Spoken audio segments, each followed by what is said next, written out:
आज से करीब 3.5 बिलियन साल पहले हमारी इस पृथ्वी पर समुद्र के अंदर पहली लाइफ ने जन्म लिया एक सेल के रूप में। और आज वही लाइफ समुद्र की गहराइयों से लेकर पृथ्वी के बाहर विशाल ब्रह्मांड को भी झांक रही है। और इस पर कई लोगों का मानना है कि ये सब भगवान की कृपा है, तो वहीं कई लोगों का मानना है कि ये सब बस यूं ही रैंडमली स्टार्ट हो गया। लेकिन अगर मैं आपसे कहूँ कि लाइफ यूं ही रैंडमली स्टार्ट नहीं हुई, बल्कि भगवान ने इसे शुरू किया है, वो भी पूरी प्लानिंग के साथ, तो आपको कैसा लगेगा? लेकिन भगवान वैसे नहीं है जैसा हम भगवान को अज्यूम करते हैं, बल्कि भगवान एक ऐसे टाइप 3 सिविलाइजेशन के लोग हैं जिनके बारे में हमें कुछ भी नहीं पता। मैं आपको पहले ही बता दूं कि ये मेरी खुद की थ्योरी है, तो हो सकता है आप लोग इस पर एग्री ना करो। लेकिन अगर आप भी इस थ्योरी पर एग्री करते हो तो इस वीडियो को लाइक और एक प्यारा सा कमेंट जरूर करना, जिससे मुझे आपके लिए ऐसी वीडियोस बनाने के लिए बूस्ट मिलता रहे। जो अब मैं आपको बताने वाला हूँ उससे मिलती जुलती ही एक और थ्योरी है,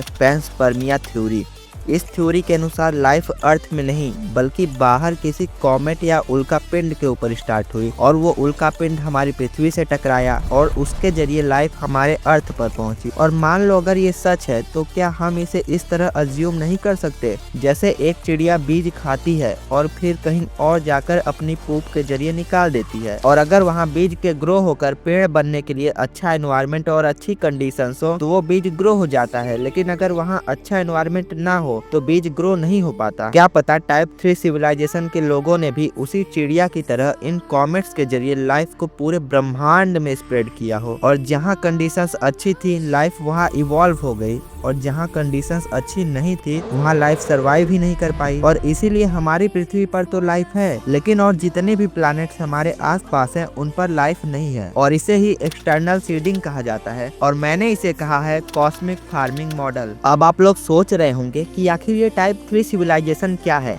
और इसका हमारे भगवान से कोई नाता है भी या नहीं। तो देखो, हमारा ब्रह्मांड हमारी सोच से भी कई ज्यादा बड़ा है। हमारे ब्रह्मांड में लाखों गैलेक्सी, करोड़ों स्टार्स और अरबों प्लैनेट्स हैं। तो क्या आपको लगता है कि पृथ्वी एक ऐसा स्पेशल प्लैनेट है जिस पर अच्छी कंडीशंस हैं? अगर हाँ, तो आप गलत हैं, क्योंकि अभी तक इंसान कुछ हजार प्लैनेट्स की ही खोज कर पाए हैं, और उनमें से भी कुछ प्लैनेट को वैज्ञानिकों ने लाइफ के सरवाइव करने के लिए अनुकूल बताया है। और जितनी भी अभी तक हमने बात की है, ये तो यूनिवर्स का सिर्फ 5% हिस्सा ही है, जिसे कि हम ऑब्जर्वेबल यूनिवर्स कहते हैं। बाकी का 95% यूनिवर्स तो हम कभी देख ही नहीं सकते, और ना ही उसके बारे में हम कभी कुछ जान सकते हैं, क्योंकि यूनिवर्स लगातार स्प्रेड हो रहा है, और वो भी लाइट से भी तेज स्पीड से। इसीलिए उस यूनिवर्स में क्या क्या मौजूद होगा इसकी हम कल्पना भी नहीं कर सकते। तो इसीलिए यूनिवर्स में हमारे पृथ्वी के जैसे बहुत सारे ऐसे प्लैनेट्स होंगे जिन पर लाइफ मौजूद होगी, और मेरा मानना है कि 99% ऐसी कोई सिविलाइजेशन जरूर होगी जो हमसे बहुत ज्यादा एडवांस हो। और यही जानने के लिए कि कौन सी सिविलाइजेशन कितनी ज्यादा एडवांस है, इसके लिए हमारे वैज्ञानिकों ने सिविलाइजेशन को 3 पार्ट्स में डिवाइड किया है, टाइप 1, टाइप 2 और टाइप 3 सिविलाइजेशन। टाइप 1 वो सिविलाइजेशन होती है जो अपने प्लैनेट्स की पूरी एनर्जी यूज करने में कैपेबल होती है, और टाइप 2 वो सिविलाइजेशन होती है जो अपने पूरे प्लैनेट के साथ साथ अपने स्टार की भी एनर्जी को यूज करने में कैपेबल होती है,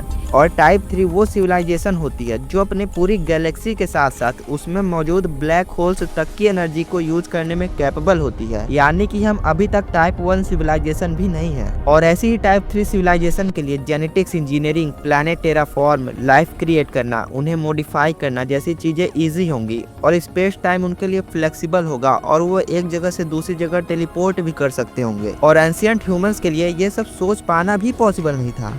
और अगर टाइप 3 सिविलाइजेशन के लोग कभी अर्थ पर आए होंगे तो क्या एंशिएंट ह्यूमंस उन्हें भगवान नहीं मानते? और इसीलिए क्या पता भगवान भी ऐसे ही किसी टाइप 3 सिविलाइजेशन के लोग हो। और इसी आइडिया को कार्ल सैगन ने भी सपोर्ट किया है, जो कि एक फेमस अमेरिकन एस्ट्रोनॉमर और प्लानिटरी साइंटिस्ट भी हैं। और मान लो अगर ये सब सच है, तो हो सकता है कि टाइप 3 सिविलाइजेशन के लोगों के लिए भी अकेले पूरी गैलेक्सी की एनर्जी को एक्सट्रैक्ट करना पॉसिबल ना हो। बिल्कुल उसी तरह जैसे गवर्नमेंट अकेले सबसे टैक्स नहीं ले सकती, इसीलिए उसे अपने नीचे कई एम्प्लॉयज की जरूरत होती है जो ग्राउंड लेवल पर टैक्स कलेक्ट करते हैं, और फिर उन्हीं एम्प्लॉय से गवर्नमेंट के पास टैक्स जाता है। वाह क्या सीन है। और क्या पता इसी टैक्स सिस्टम की तरह टाइप 3 सिविलाइजेशन के लोगों को भी पूरी गैलेक्सी की एनर्जी को हार्वेस्ट करने के लिए टाइप 1 और टाइप 2 सिविलाइजेशन की जरूरत हो। और इसीलिए उन्होंने इंटेंशनली कई प्लैनेट्स पर लाइफ भेजी होगी ताकि वो इवॉल्व होकर टाइप 1 और टाइप 2 सिविलाइजेशन बन सके और तब वे उन सिविलाइजेशन से कांटेक्ट करें ताकि वो अपने प्लैनेट और स्टार की एनर्जी को हार्वेस्ट करें और फिर टाइप 3 सिविलाइजेशन उस एनर्जी को उनसे लेकर उसका यूज कर पाए अपने बड़े बड़े मिशंस के लिए, वो मिशंस जिसके बारे में मैं और आप इमेजिन भी नहीं कर सकते। और इसीलिए उन्होंने अर्थ पर लाइफ भेजी और अपने जेनेटिक्स इंजीनियरिंग के जरिए ह्यूमंस के डीएनए में ऐसे चेंजेस किए ताकि ह्यूमंस ही तेजी से इवॉल्व हो पाए। तभी तो इंसानों ने जब पहली बार पेड़ों से नीचे कदम रखा तब से लेकर आज तक के मॉडर्न ह्यूमन बनने तक उन्हें सिर्फ 5 मिलियन ईयर्स ही लगे हैं, जबकि क्रोकोडाइल और छिपकली जैसे जीव करोड़ों सालों से पृथ्वी पर मौजूद हैं, लेकिन अभी तक उनमें कुछ बहुत ज्यादा चेंजेस देखने को नहीं मिले हैं सिवाय उनके साइज के छोटे होने के अलावा। और इसीलिए क्या आपको भी इसमें कुछ गड़बड़ नजर नहीं आती? और क्योंकि हम अभी तक टाइप 1 सिविलाइजेशन भी नहीं बन पाए हैं, इसीलिए हम अभी भी टाइप 3 सिविलाइजेशन के लिए किसी भी काम के नहीं हैं और इसीलिए उन्होंने अभी तक हमसे कांटेक्ट भी नहीं किया है। लेकिन जैसे जैसे हमारी इवोल्यूशन की स्पीड तेज होती जा रही है, यूएफओ साइटिंग और एलियंस के देखे जाने की न्यूज बढ़ती ही जा रही है, तो हो सकता है वो सिर्फ हमारी इवोल्यूशन पर नजर रख रहे हो ताकि सही समय आने पर वो हमसे कांटेक्ट कर पाएं। अब ये पूरी वीडियो देखने के बाद आपके मन में यही सवाल आ रहे होंगे कि क्या एलियंस ही भगवान थे, क्या उन्होंने ही लाइफ को जन्म दिया और क्या हम भी एक कॉस्मिक एक्सपेरिमेंट का हिस्सा है? तो देखो, ये थ्योरी आपको थोड़ा वियर्ड लग सकती है, पर इसमें साइंस भी है, लॉजिक भी है और अनआंसर्ड मिस्ट्रीज भी है। और अगर ये थ्योरी आपको सिर्फ इमेजिनेशन लगती है तो याद रखिए, हर डिस्कवरी खोजे जाने से पहले इमेजिनेशन ही होती है और इसीलिए शायद एक दिन सच में हम पाएंगे कि हम इस यूनिवर्स में अकेले नहीं हैं।